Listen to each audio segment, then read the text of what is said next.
Hello again, everybody. My name is Chief Adam Fiddler from Sandy Lake First Nation, and this is an update for the people of Sandy Lake who were evacuated during the full evacuation of our community. Today is Tuesday, July the 26th. It's about 25 minutes to 7 p.m. And I just want to give all of my community members an update on some of the new information that we have today. Just to let everybody know, you probably are aware, Sandy Lake was evacuated. We started on last Monday. We have 2,700 band members, and our people are scattered throughout 9 or 10 locations, as well as in Ontario, as well as Winnipeg, Manitoba. So just to give you an update on the latest information. We had a conference call with officials from Emergency Management Ontario, as well as officials from Ontario Ministry of Natural Resources. And I'd like to let you know in terms of plans on starting to come home back to the community. First of all, I want everybody to know that the people that left as part of the Phase 1, the Stage 1 evacuees, those are the people with the health problems, the chronic problems, including the heart problems, the breathing problems, the elders, the prenatals, and all of the children under the age of 1. Those people that left first because of the smoke problems, you at this point, we are not giving the go-ahead for you to come back. Right now, you are not clear to come back, so you have to stay at the evacuation center that you are at right now. For the rest of the people, the general public, the Stage 2 people that were evacuated, we are now working on plans with Emergency Management Ontario and the Ontario MNR to start bringing and allowing people to come into Sandy Lake this Friday. And I have to check the calendar. This Friday, I believe, is July the 29th, 2011. That's the day that people will start coming into Sandy Lake. Now, I want you to be aware that we got a little bit of an improvement from yesterday. We're told there will be 6 planes that will be available. There will be Dash 7s and a Dash 8, or Dash 8s and a Dash 7. One of the planes can carry 37 passengers, and the other plane can carry 42 passengers.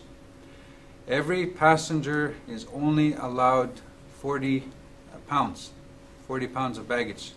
If you have too many bags, you're not likely to get all your bags onto the plane. So I want to remind everybody that once it's time to come home, you're only allowed 40 pounds. So don't do any major shopping.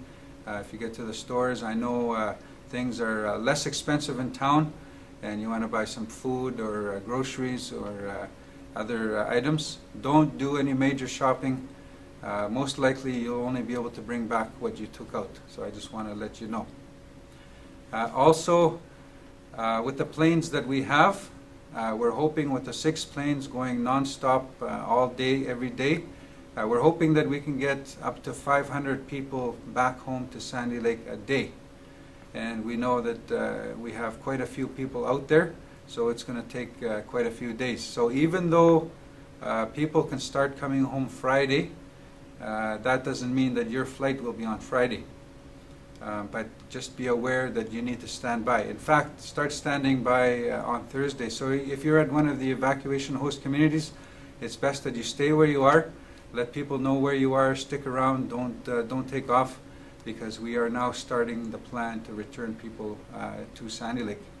Just wanted to let you know. But you also need to be aware that we need to get the community ready. The fire is still smoldering. The fire is not generating a lot of smoke at this point, but it is at this point safe to come back to Sandy Lake. There's no immediate threat of the fire reaching the community, and the crews are still on it. But we need to get the community ready. We need to get the nurses we need to get the essential service providers in the community. That's the nurses. We need to get our security. We need to get the Northern Store management and the staff. Because remember, I'm asking you not to load up on groceries and food to bring it up. And I also know that when you get here, all of the food in your fridge will not be. You'll have to throw it out. It's not safe to eat. So everybody, when you get here, you'll need to go shopping. So we need to make sure that the Northern Store staff is here, the management is here, and that the store is open. They will start bringing in food items like milk and other groceries, meats. They'll start that on Thursday, so that come Friday, the people that land that need to do shopping right away, there's a store there that it's open. So they'll be here. The nurses will have to come. There's other essential service providers that need to come in. Our staff here, they're making a list. So they're making a list of those people that will need to come in before Friday. So we're hoping that by the end of Thursday, all of our helpers, the people that helped us during the evacuation, they're the ones that went out last and helped everybody else go first. Those are the people that will come in first. So they need to be here before Friday when everybody else starts coming in. So we're hoping that they'll be here by Thursday. If there's a possibility that they'll be here Wednesday, then they'll start coming in Wednesday. But if not Wednesday, they'll be here Friday for sure. Everybody else that's on the list will start coming home on Friday. But again, it's going to take a couple of days. That doesn't mean your flight's going to be on Friday. So I just wanted to let you know. A couple of things just to let you know. It's going to take a while, and we have people all over the place. But come Friday, the lists will be made.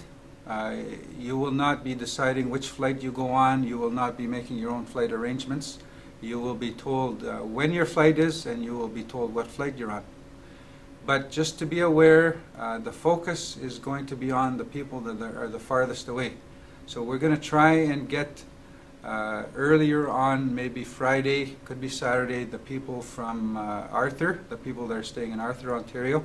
We're also going to focus on the people that are in Moosonee, and we're going to focus on the people that are in Wawa. I can't promise you that you will be home by Friday, but we're looking at you guys because you're farther away, that you will be one of the first ones to come back. And then we'll start moving to the other communities like Geraldton, Long Lac, Ganugamink, Thunder Bay, Ignace, and then Sulakut. So just to let you know, the lists will be made for you. You cannot make your own arrangements. One of the problems that we have, we don't know where everybody is. We only know the people that are officially registered at the evacuation sites. We know there are several hundred people you're out there. So right now we're trying to formulate a way of finding out where you are. At this point, please do not call the band office. We don't have anybody here. We don't have the band office staff here. But we will be letting you know tomorrow. We want to find out somehow. We want to know where you are so we can notify you when your flight is. So keep listening to the updates, and we'll let you know how you can let us know where you are. But at this point, please don't call. A couple of updates though regarding. I want to let you know where some of our band counselors are. We had people all over the place, and the band counselors were not able to go to every site. Just to let you know, the people that were staying in Marathon have all started the process of coming back home to Sandy Lake. Today, Tuesday, July 26th, all of the people that were staying in Marathon have started coming closer. There's a couple of reasons for that. One of the reasons is to start that process of reuniting families. There's still a lot of families that are split, so we wanted to bring them closer to be with their families. And the other reason is it's so difficult to get people back to Sandy Lake. They're scattered all over. So we brought a lot of people from Marathon to Sulakut, and a lot of people will be staying in Sulakut and Pelican Falls. That will make it a lot easier when it's time to come home. They're a lot closer.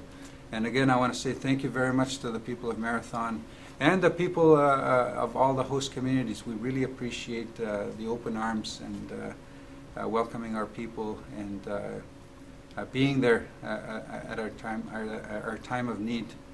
And the important thing right now is everybody's safe. No lives were lost, and lives are no longer at risk. So we want to say thank you to the people of Marathon. We want to say thank you to the people of Geraldton, Long Lac, Ganoogaming, Wawa, Moosonee, the people of Arthur, Thunder Bay, Ignace, Sulikout, and now Pelican Falls. We also had people that ended up in Smooth Rock Falls, I believe it's called, near Ottawa. So thank you very much. I want to update you on some other things.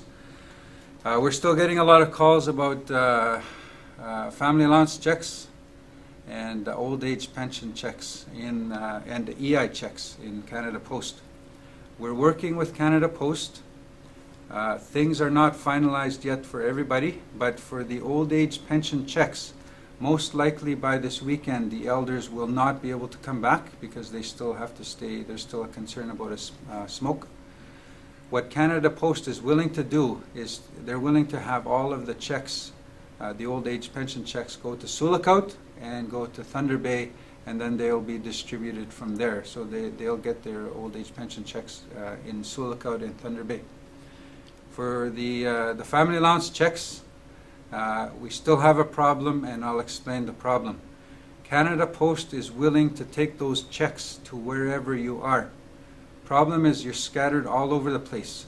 We still don't have the complete lists. We're hoping to have that by tonight of where everybody is.